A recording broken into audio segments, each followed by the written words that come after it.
तो ब्रेक के बाद एक बार फिर आपका बहुत स्वागत है। मध्य प्रदेश सरकार के तमाम दावों के बावजूद गौशालाओं की स्थिति में कोई सुधार नहीं आ पा रहा है। सरकार के अनुदान देने के वचन के बाद भी आवारा गायों को सुरक्षित रखने के ठिकाने योग्य नहीं बन पाए हैं। यही वजह है कि प्रदेश की गौशालाओं में रह रही गायों की हालत बेहद खराब है।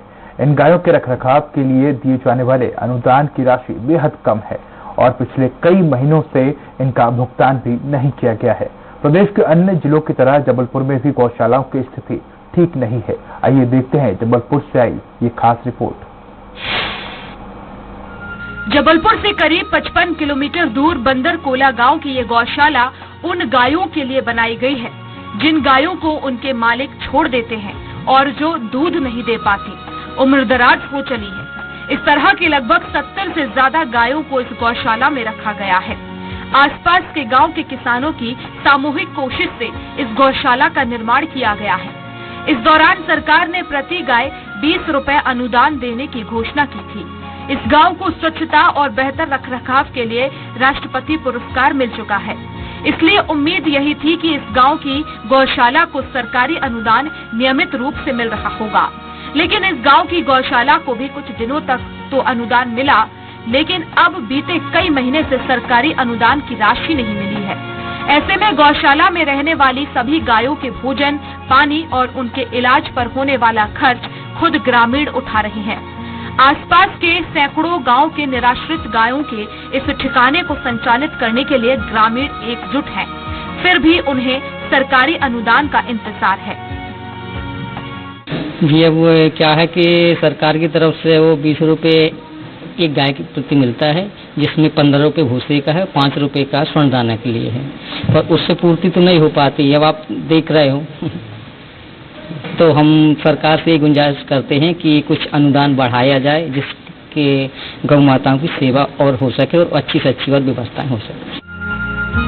इस गौशाला को यदि ग्रामीणों का सहयोग नहीं मिलता तो इन गायों की परवरिश संभव ही नहीं थी। ये गाय या तो बीमारी से या फिर भूख से जान गंवा देती। किसानों के द्वारा हरी घास, खली चुनी और भूसे का इंतजाम किया जाता है। इतना ही नहीं, वेटनरी डॉक्टर को भी गायों की जांच के लिए बुलाया जाता है, जिसका खर्च ग्रामीण उठाते हैं। जाहिर सी बात है कि धार्मिक आस्थाओं के तहत ऐसा किया जाता है, जिससे इन गायों को असमय मौत के मुंह से बचाया जा रहा है। सरकारी अनुदान तो आ ही नहीं रहा ना, समस्या जा है। तो यहाँ पर सभी का सहयोग है, गाँव बस्ती से यहाँ से लेकर 2-4 गाँव का सभी का, और सभी लोग मान लो देखने के आते हैं, और आजू बाजू से वो बहुत दूर दूर के लोग बाग यहाँ पर आते हैं देखने के लिए। जिले में लगभग 11 गौशालाओं में 10,000 से ज्यादा गायों को रखा गया है। ज्यादातर गौशालाओं की स्थिति ठीक नहीं है। गौशालाओं में धन के अभाव की वजह से गायों को भरपेट भोजन नहीं मिल पा रहा है और न ही उनकी बीमारी का पर्याप्त इलाज हो रहा है। इस वजह से गौशालाओं में अक्सर गायों की मौत हो जाती है। गौशाला में रहने वाली गायों को खुले स्थान में चरने के लिए छोड़ दिया जाता है, लेकिन घास न होने की वजह से इन गायों को खाली पेट ही वापस गौशाला लौटना पड़ता है। गौशाला संचालकों के द्वारा राज्य शासन को इस संबंध में कई शिकायतें भेजी गई, लेकिन अभी तक राज्य शासन की तरफ से कोई अतिरिक्त मदद नहीं मिली है। यही वजह है कि व्यक्तिगत तौर पर लोग ऐसी गौशालाओं की हर संभव मदद कर रहे हैं। प्रदेश सरकार के वादे गायों का पेट नहीं भर पा रहे हैं, इसलिए इंसानियत इन मूक जानवरों की रक्षा कर रही है।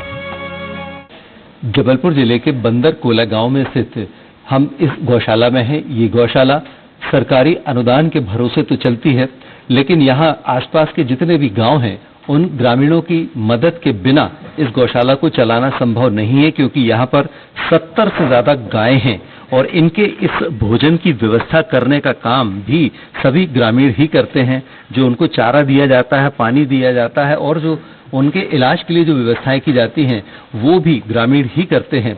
सरकारी अनुदान के भरोसे गौशालाएं चलाना लगभग असंभव है। यही वजह है कि अब ग्रामीण सरकारी अनुदान को नियमित रूप से और ज्यादा दिए जाने की मांग कर रहे हैं। स्वराज एक्सप्रेस के लिए कैमरामैन शिवशंकर गुप्ता के साथ अरविंद दुबे, जबलपुर। ग्वालियर जिले में इन दिनों 10 गौशालाएं हैं, बावजूद इसके मवेशी सड़कों पर